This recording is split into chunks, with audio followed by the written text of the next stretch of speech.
Hello and welcome to Analysis with me, John Rees. A knife attack by 8 assailants left 29 dead at a train station in southwest China last month.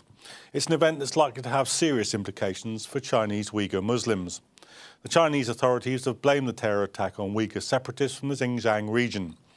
This may pave the way for even greater restrictions on the Uyghur population. They are already subject to security checks on a routine basis. The arrest of prominent academic Imam Tohti last month under charges of fomenting separatism has been condemned by the international community. So what is behind the repressive actions of the Chinese government? And are the Uyghurs really a threat to Chinese state security? Here to discuss with me in the studio is Enver Tohti Bugda, independent researcher, Rod Wye, who's an Associate Fellow at the Asia Programme of Chatham House, and joining us on Skype is Nicholas Belquin, Senior Researcher from the Human Rights Watch organisation, and on the phone we have Stephanie Gordon, PhD candidate at the University of Leicester. But first, let's take a look at this report. Chinese soldiers out in force following the deadly attack at Kunming station. For the Chinese government, the attack has heightened the need to clamp down on the perceived internal threat of Uyghur Muslims, something that human rights groups claim is leading to widespread institutional discrimination against the Uyghur community.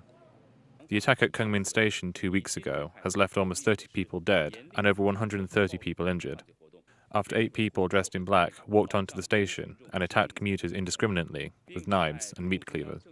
Government officials have stated that 3 of the group have been captured and a further 4 were shot dead by the police. Aside from official government sources, there has been little information released about the aims and intentions of the attackers, other than that they are Uyghur in origin. While the Chinese government has downplayed all suggestions that the attack was based on ethnicity, officials have been quick to link the attack with interference from foreign extremist groups, implicating Islamic fundamentalist groups in particular. But behind a series of separatist activities, there have always been foreign forces committing crimes, foreign forces seeking to advance them. This does not exclude the provocations and hype of people from outside China, people with ulterior motives, people who are unwilling to see a united and strong China, led by a socialist communist party. We will remain on high alert for this. In Kunming and across southwest China, security checks and interrogations of migrant Uyghurs have increased dramatically. Many Uyghurs feel that the discrimination has nothing to do with national security. I alone have already been checked 3 times. The police point their guns at us. What can we do? We don't know what really happened. Either we feel very unsafe ourselves. Uyghur Muslims historically lived in Xinjiang province in western China, but have seen the steady erosion of their position in the region, firstly by the growth of the ethnic Han Chinese population, and then by increasingly restrictive curbs on the Uyghurs' cultural and religious practices. In 2009, tensions between the 2 ethnic groups bubbled over into riots in the country's regional capital, Yunqui, where 200 people died and almost 2,000 were injured. At the time, the Chinese government blamed prominent leaders of the Uyghur community for inciting the violence. This included the academic and Uyghur activist Ilham Tohti, who has championed the rights of Xinjiang province's large Uyghur minority. In January of this year, he was arrested by the Chinese authorities and later formally charged with separatism. His wife feels that he is unlikely to receive a fair trial and could face the death penalty. I oppose this because my husband has never done anything like this. He's just an ethnic Uyghur academic. He's a university professor. He's never done anything like the crime of separatism that they accused him of. I don't even know why it's this way. He's unlikely to receive a fair trial and could face the death penalty. While exiled Uyghur activists say much of the violence is provoked by heavy-handed policing, the Chinese government maintains that they are acting within the rule of law. Meanwhile, the restrictions put in place against the Uyghur community look set to increase. Nathaniel Amos Sanson, Islam Channel. So, Enver, do you think that there will be an immediate kind of crackdown on or further worsening of the situation for Uyghur Muslims? What we can see from this incident in Kunming, it is some kind of continuation of that violence taking place in China, and which is, as a Uyghur myself, I don't see that it's really Uyghur. For example, I can sense this out. This is not something like Uyghur should do. And if we look at these things from a different angle, for example, if we ask one question, who benefited? Then we will find the answer, because Uyghur people, they know there's a vast majority of Han Chinese, they are outnumbered, you cannot rise up and against this huge number of Chinese with that primitive weapon. So, who is behind this? Are we so stupid to damage our reputation among Han Chinese? No, we don't want to do that. We want to live side by side with anyone who respects us and treat us fairly. That is to say, the only beneficial one from this, that is Chinese regime, because they want to alter your attention from the ruling crisis. So, Rod, irrespective of who did it and why, and we're not really in a position to judge that, will the effect be a crackdown or a further worsening of the security situation as far as the Uyghur Chinese are concerned? I suspect that it will. The Chinese narrative is that these kind of acts are perpetrated by separatist terrorists. And although we know very little of what the real facts are, I think for the Chinese authorities, this particular act was particularly worrying because it was the first large-scale attack of this nature outside the autonomous region of Xinjiang itself. So this might be, for them, evidence of potential spreading of this problem more widely throughout China, in which case their normal reaction to this kind of fear is to intensify their cracking down on preventing these kind of things happening. And I think we are likely to see life more difficult for the Uyghur population, both in Xinjiang itself and probably especially in China more broadly, where there are many Uyghurs in all parts of China. Nicholas, let me bring you into the conversation now. What's Human Rights Watch's take on the situation as it's faced now by the Uyghur Muslims? Well, the situation for Uyghurs in China is very bad and has been bad for many years. In recent years, we've seen increased controls and restrictions on religious expression, cultural expression. We've seen a vast and very powerful economic transformation in Xinjiang at the behest of the central government that are marginalizing and excluding the Uyghur population. And we've seen really a lot of intensification of the ethnic polarization between Uyghur and Chinese Han living in Xinjiang and elsewhere.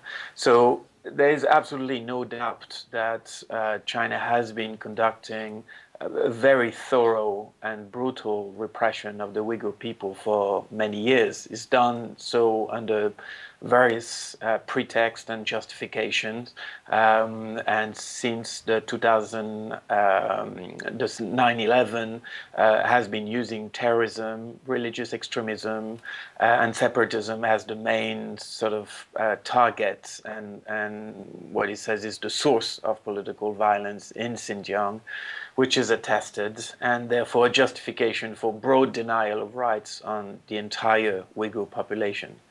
I think we have to keep in mind that there is a lot of political violence in Xinjiang, that it has been going up, that internet and the communication revolution now enables very disenfranchised and very unhappy young Uyghurs to access radical Islamic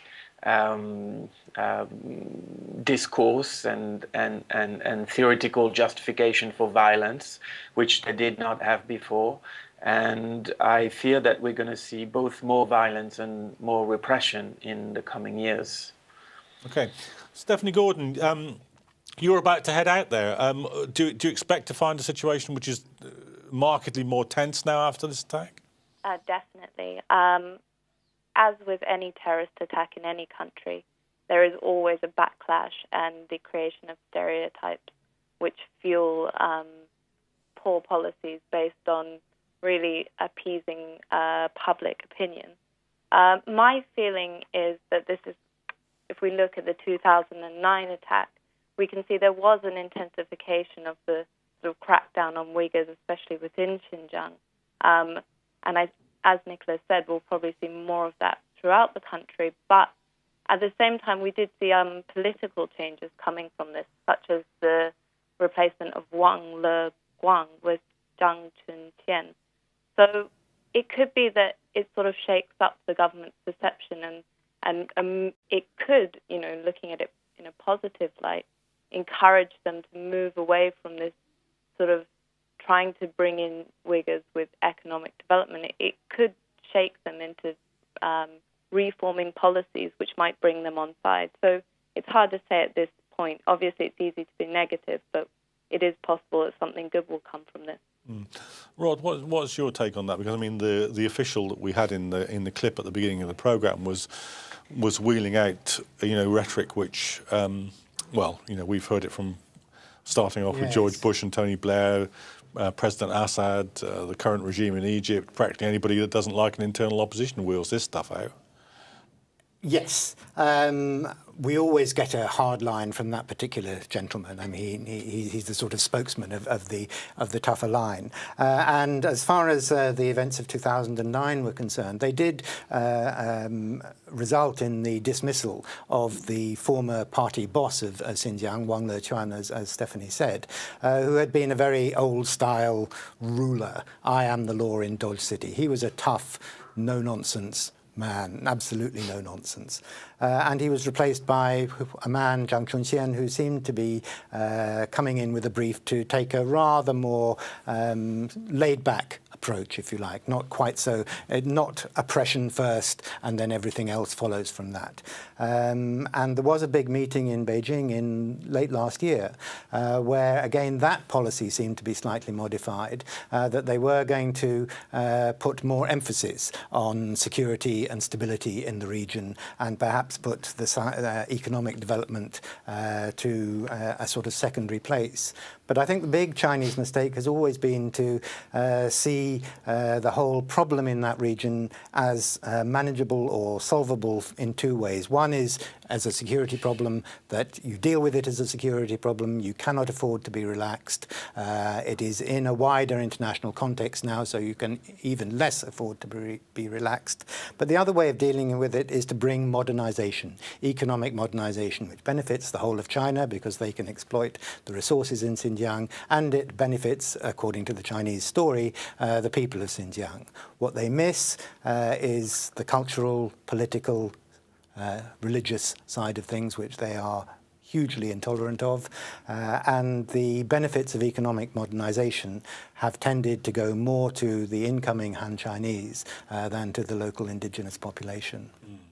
So Andrew, is that your take on it? That there's one long-standing story about industrialization, which is that it's a rising tide that lifts all ships. There's another story which says that it exacerbates and fuels already existing and indeed creates new tensions.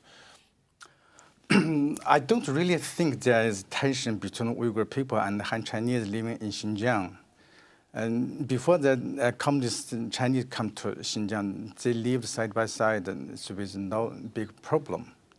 And what is happening after that is that the picture Chinese government presented to the world is quite slightly different with that real picture.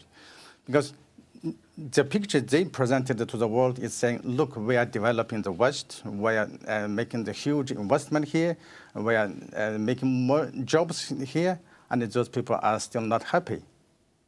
But what we see is that when Chinese government, they invest money in Xinjiang, the company who's going to that job, it is also coming from China, inner China.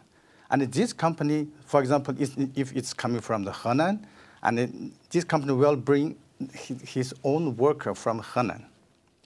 Then when they come to Xinjiang, they buy off the local farmer's land, and this farmer will have nothing to do. We are left away because the people going to work in this development project is Han Chinese. And in this case, Uyghur people, they felt that you are making money, come to my land. And me now, it's becoming stranger in my own land. what's going on. This is Okay, well, we let don't me want. ask Stephanie about that. Do you read the economic development that way? Do you think that it's now something which is driving and exacerbating these tensions rather than, as perhaps the Chinese government might have it, ameliorating them? Definitely, I couldn't agree more. And I think that this has been a sort of massive mistake on the Chinese part of the Chinese government, because they really have seen economic development as central to their policy in the whole of China, and they've tried to replicate this in Xinjiang, and it's really not effective. And when you put that in context with the land reforms, which again you have going on all around the country, this kind of appropriation of land, and then it obviously doesn't work in Xinjiang when people feel as though they're being pushed out of their own sort of cultural homeland, especially when you couple that with the influx of Han Chinese dramatically. So economic development certainly has had huge implications for the demographics of the region and the economic disparity between the Han and the Uyghurs. Okay, Nicholas, I mean, if we're talking about human rights and civil liberties here, it sounds as if what's happening is coming at the end of quite a long cause, a series of causes here. What do you think can be done about it at the sharp end if there's this much kind of social weight developing behind what's happening? Well, I think that many Uyghurs, from the Uyghur perspective, what they're witnessing is the process of colonization. The Chinese state is making Xinjiang safe for the Han, is transforming their homeland, and is pushing them to the sidelines. And this is creating a lot of grievances among the Uyghur people. And I think that China, Beijing, knows perfectly well that their policies are not really do not intend to benefit Uyghur population, or at least Uyghur population as it is now. And the choice that is presented to Uyghurs is, either you come on board and you become Chinese and you live in a Chinese-style city and you receive an education in Chinese and you leave your religion and cultural practices behind, or you're going to be seen by the state as suspect and you're not going to be able to benefit from any kind of economic development. The human rights situation in Xinjiang is really stark. We're talking about endemic torture, disappearances, arrest, repression through law, very, very little space for religious activities. And more than that, you have extraordinary powerful drive to reshape the form of traditional Uyghur cities and settlements.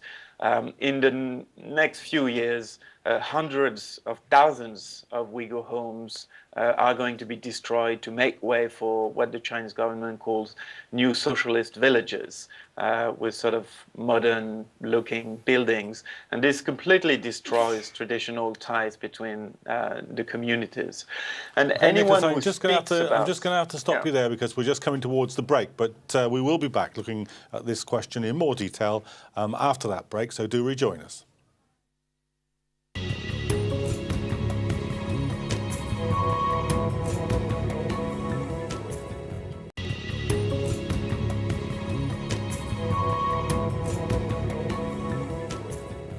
Welcome back to Analysis, where we're talking about the latest measures taken against the Uyghur Muslims by the Chinese government.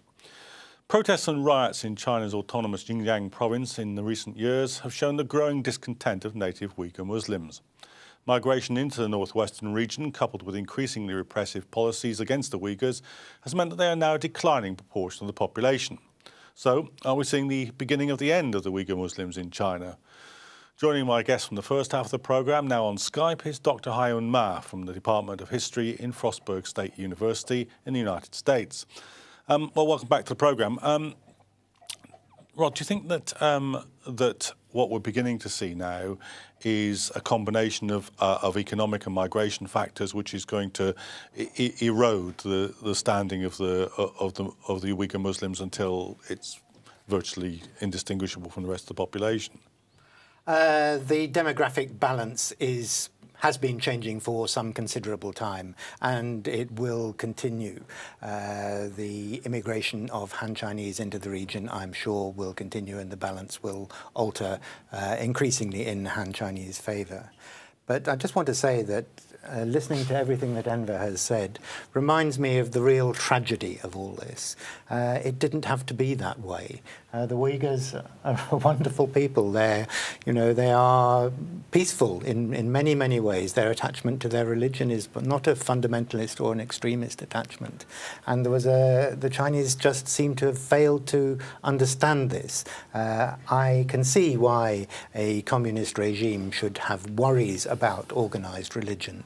And the Chinese really only tolerate religious organizations that are somehow affiliated to the state. And of course, this doesn't happen in Xinjiang. And it doesn't happen for the people of Xinjiang. And the Chinese try and force them into a sort of Chinese-type straitjacket, which is not paying in any sense due attention to the cultural and religious traditions of the people of Xinjiang. And that, if they had been more open to those kind of ideas, we wouldn't have found ourselves, I think, in the kind of position where they seem to be polarizing. It seems to be that the Chinese policies, more than anything else, is leading to that polarization. And of course, as was said earlier in the program, there are now more knowledge available to young people and others in Xinjiang, that there is a world out there, that there are other ways of looking at things, and there are other ways of responding to these things. So Mr. Nurbekri has a little bit of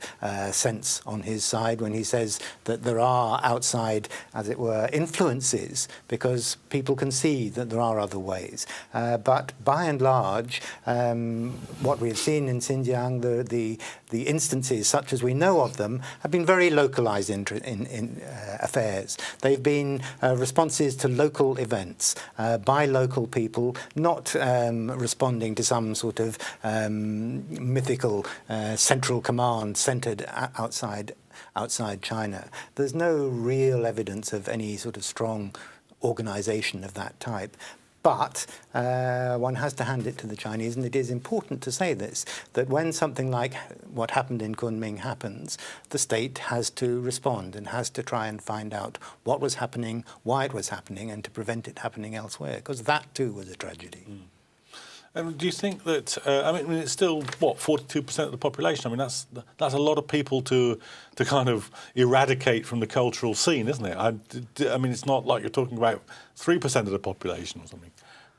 I don't believe that the Uyghur people will be wiped out from this region and from the history.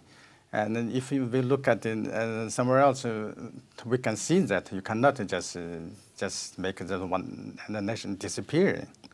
And what I can see from here is that, for example, we used to chant that China lie, people die.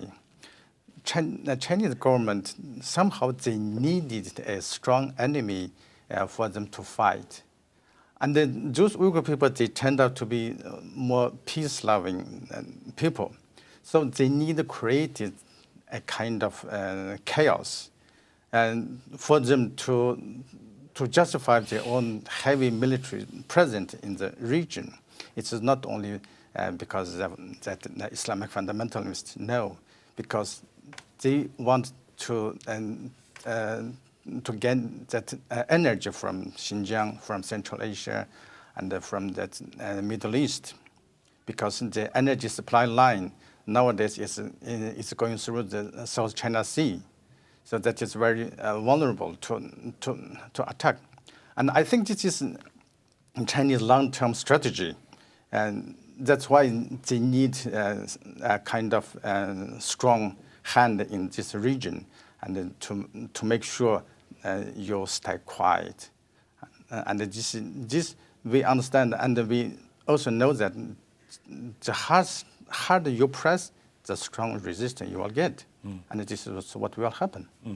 Dr. Ma, do you think that's right, that you know, both the studio guests have said about the peaceful traditions of the Uyghurs, but in a response to a kind of heavy-handed approach from the central state, do you think that could change, or at least change for some activists? Yes, I totally agree with the two speakers on the Chinese policy on Xinjiang, and also on the Uyghur nature, as a peaceful, loving people. If you think about Uyghur traditions, you have so much rich music, dance, other traditions. It simply indicates Uyghur Muslims are very moderate, very artistic, if you will. So I totally agree. I think one point I don't agree is, we know, of course, we always talk about Muslim-state relationship, almost everywhere. But for Chinese case, I think we have to look at a sort of triangle relationship among the Uyghur Muslims, the Xinjiang Authority, and the Beijing Authority. So simply means, sometimes when you look at all these policies implemented in Xinjiang, that's not the policy you can say implemented in other provinces. So that's why I think there is a distinction between Xinjiang and Beijing. And of course, the problem is, since Xinjiang regime, Xinjiang government is part of Chinese government, so that's why I think people always, try to understand Xinjiang policy as Chinese policy.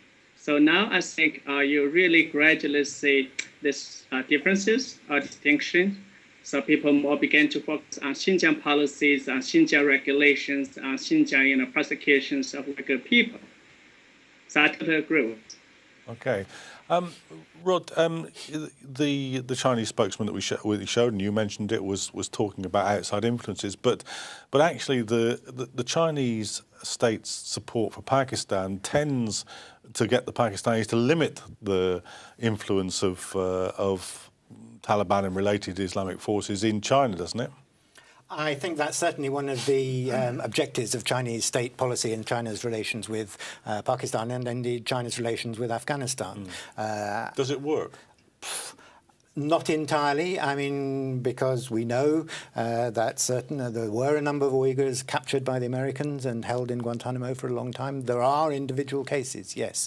What relationship that has to any sort of idea of an organized group or groups operating from outside China is totally unproven. Those Uyghur captives were later released and exonerated, weren't they? They were later released, and it's a very, well, these kind of things by their nature are very murky. But there is no consistent sign of organized groups outside China having an effective way of organizing violence inside China or in Xinjiang. But there is more knowledge of these kind of things available to people. There is more. They are able to hear about these kind of things, and some people who might have been pushed or found themselves pushed beyond their endurance might turn to that kind of thing. Do you think that's happening, Enver? Because it would be in some senses a reasonable and certainly not an unexpected result of continued levels of repression that some people, not because they're inspired from outside, but simply because they don't like what's happening to their community. If we look at that, before the July riots in Urumqi in 2009, you can find many more Uyghur Muslims sitting outside and in the street having beer with that barbecue.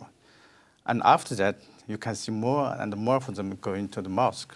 And this is what happens because Uyghur people, they try to distinguish themselves from Chinese. And this is the only way, because we look like each other with the Han Chinese. And this, unfortunately, it is what the Chinese government wanted, because they push those people to this way. Then they will claim, look, they are now more Islamic extremists. And to everybody's disappointment that Chinese Secret Service has penetrated almost 90% of Uyghur organizations. For example,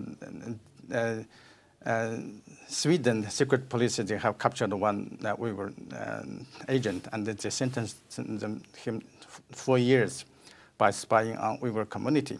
And we interviewed that one of MP from Sweden, and what he told us that 1 in 4 Uyghur people living outside China is working for the Chinese.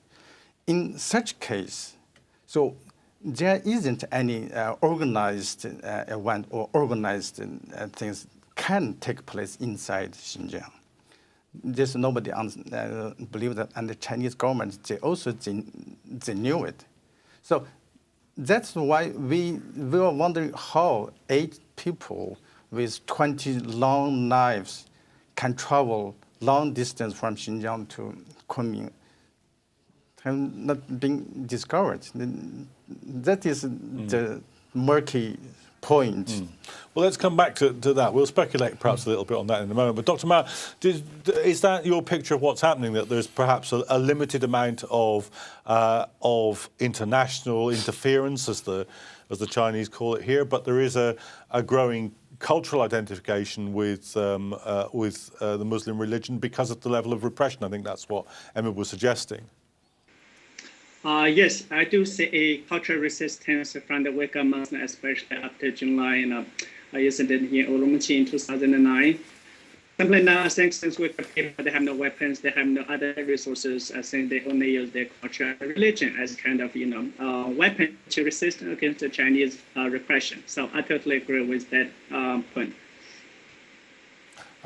Rod, do you think, just let's, we can't know, but a knife attack, I mean, we obviously have one here in the killing of Lee Rigby, but perhaps that points to the same thing, that these are groups that aren't really connected to any organised and certainly to any international franchise who might well be using more sophisticated weapons.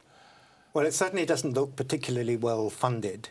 The organisation may well have been there for them to get themselves to where they did and to do what they did in a sort of organised way. And I think this is part of what is the worry for the Chinese, because this kind of activity doesn't seem to have happened before in China outside Xinjiang, and indeed inside Xinjiang. Most of the manifestations that we have seen of even violent opposition have been small-scale sort of immediate reactions to immediate events, rather than this one, which seems to have a strong planned element. Now, whether that then argues for an organisation or whether it's just a number of people getting together to say, we've got to do something, who knows? I suspect probably more the latter, because, as Enver says, the Chinese intelligence authorities are pretty efficient one way and another.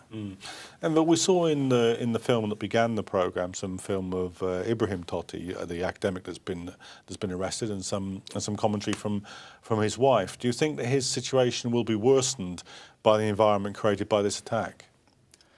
Ilham Tohti, his arrest, it is a mystery. Nobody understands why, because nothing happened before it, nothing happened after it. And why now?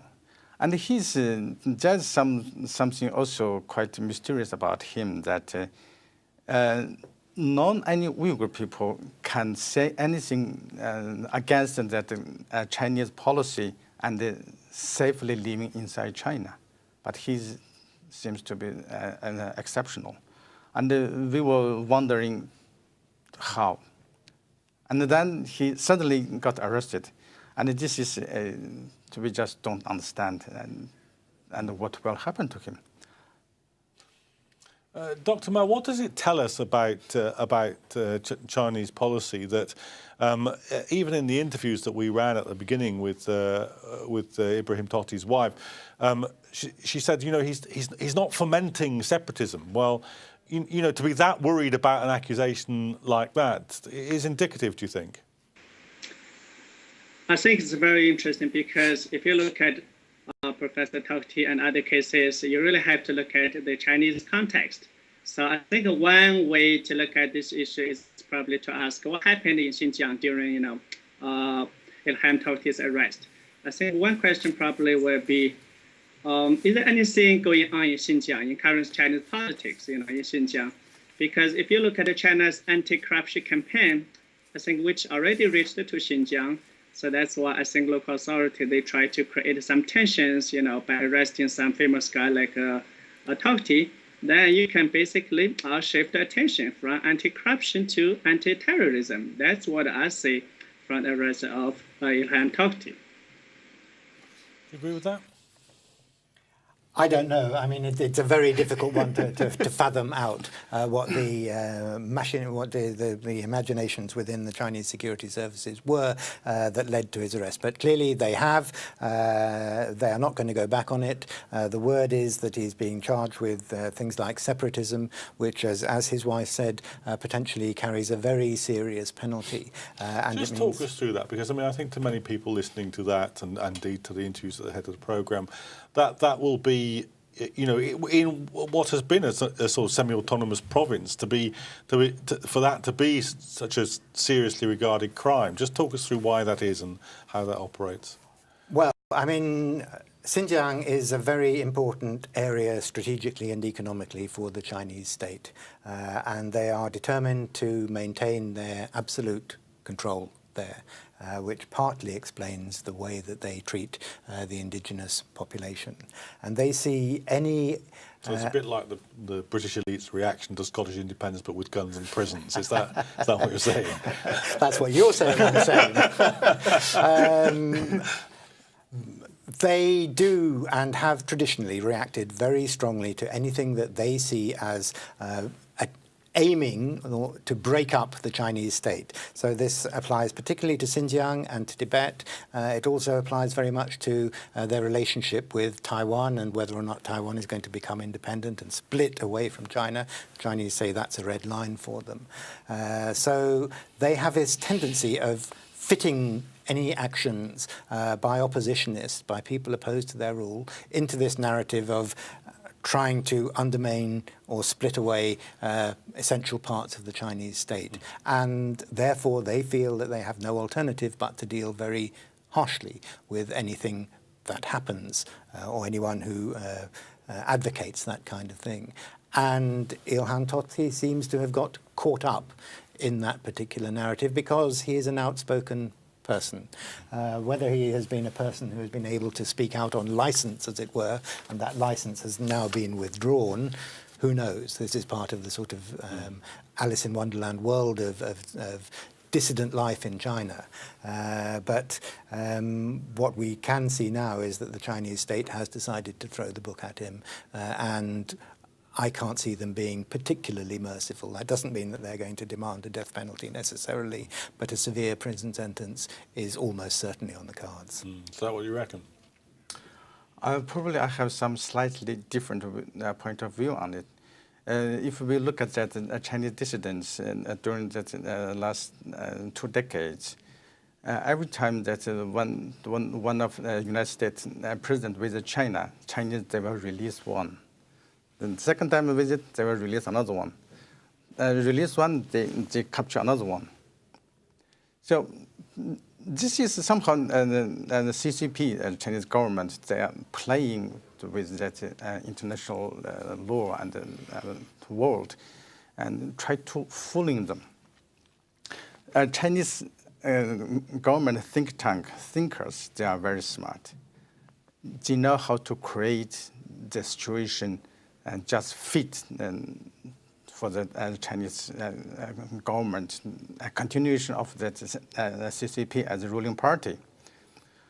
When they needed that, when that war on terror started, and they also claimed that they have terrorists back home, but by then there wasn't any terrorist attack. So they started creating this. For example, in 2007, they claimed that they have cracked down a East Turkestan terrorist training camp in the southern part of Xinjiang. 3-4 years later, we managed to find out the truth. That was a coal mine run by Uyghurs because they couldn't get license, so they ran illegally. And the Chinese authorities, they are not happy with that. They sent the police to stop them, and there was conflict, and then one police got killed. Then this being reported as a successful anti-terrorist action. That is what's happening.